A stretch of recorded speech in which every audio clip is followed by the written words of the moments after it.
खाली ठेव खाली ठेव.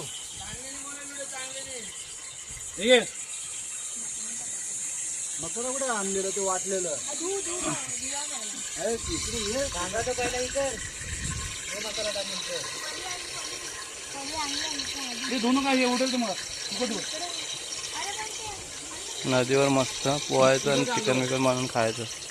नदीवर जेवण बनवून खायचा विषय आहे आपला.